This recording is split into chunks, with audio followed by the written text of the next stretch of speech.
पीलीभीत में मारे गए 3 खालिस्तानी आतंकियों को लेकर एक बड़ी खबर सामने आई है। आपको बता दें कि खालिस्तानी आतंकियों के 3 बाकी साथी अभी भी पीलीभीत में घूम रहे हैं। एनकाउंटर में मारे गए खालिस्तानी आतंकियों के 3 साथी मोबाइल की लूट करते नजर आए। पीलीभीत के सुनगढ़ी थाने में मोबाइल लूट की एफआईआर दर्ज हुई है। पीलीभीत के ही न्यूरिया थाने के रहने वाले एक शख्स के साथ लूट की गई। बुलेट सवार 3 लोगों ने पहले रास्ते में रोका, उसके बाद पिस्टल सटाई और उसके बाद फोन लूट लिया।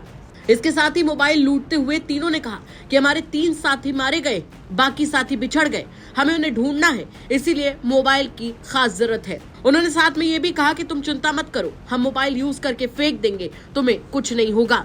आपको बता दें कि पुलिस को जो एफआईआर दी गई उसमें साफ तौर पर लिखा गया है कि प्रार्थी के पिता से मोबाइल मांगा गया। जब उन्होंने इनकार किया तब वो जबरन मोबाइल मांगने लगे। तब पिताजी ने कहा कि आप 2000 रुपए ले लो, पर मैं मोबाइल नहीं दूंगा। तो वो कहने लगे कि चाहे आप हमसे रुपए ले लीजिए, लेकिन मोबाइल दे दीजिए, क्योंकि तुम्हें नहीं पता हमारे 3 साथी मारे गए और बाकी आदमी हमसे बिछड़ गए, हमें उन्हें ढूंढना है, इसीलिए हमें मोबाइल की खास जरूरत है। साथ ही उन्होंने ये भी कहा कि आप फिक्र मत करो, आपका मोबाइल यूज करके फेंक देंगे, तुम्हें कुछ नहीं होगा। पिताजी ने जब मोबाइल देने से मना किया तब एक आदमी ने कनपट्टी पर मोजर तान दी, जिससे दहशत में पिताजी डर गए और मोबाइल दे दिया। पूरे मामले पर पुलिस क्या कुछ कह रही, चले सुनवाते हैं आपको। दिनांक 25 दिसंबर 2024 को समय करीब 5 बजे शाम मझोला थाना न्यूरिया क्षेत्र निवासी एक व्यक्ति पीलीभीत शहर से अपने गांव जा रहे थे। जैसे ही वो गांव चंदोई व दहगला के बीच पहुंचे, तभी पीछे से बुलेट सवार 3 व्यक्ति द्वारा उनको रोककर उनसे मोबाइल मांगा गया।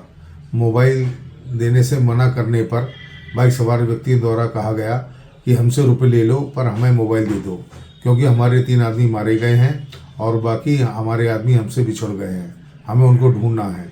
इस पर भी मोबाइल देने से इनकार करने पर अभियुक्तों द्वारा पीड़ित की कनपट्टी पर मुआवजा लगाकर उनसे मोबाइल छीन लिया गया। इसके संबंध में थाना सुनगढ़ी पर सूचना प्राप्त होते ही तहरीर के आधार पर सुसंगत धाराओं में अभियोग पंजीकृत कर लिया गया है एवं आवश्यक विधिक कार्रवाई की जा रही है। वाकई ये पीलीभीत में एनकाउंटर में मारे गए खालिस्तानियों को लेकर बड़ा अपडेट है। यानी पीलीभीत अभी भी सुरक्षित नहीं है, वहां पर अभी भी खालिस्तानियों के साथी घूम रहे हैं। यूपी तक के लिए संतोष शर्मा की रिपोर्ट।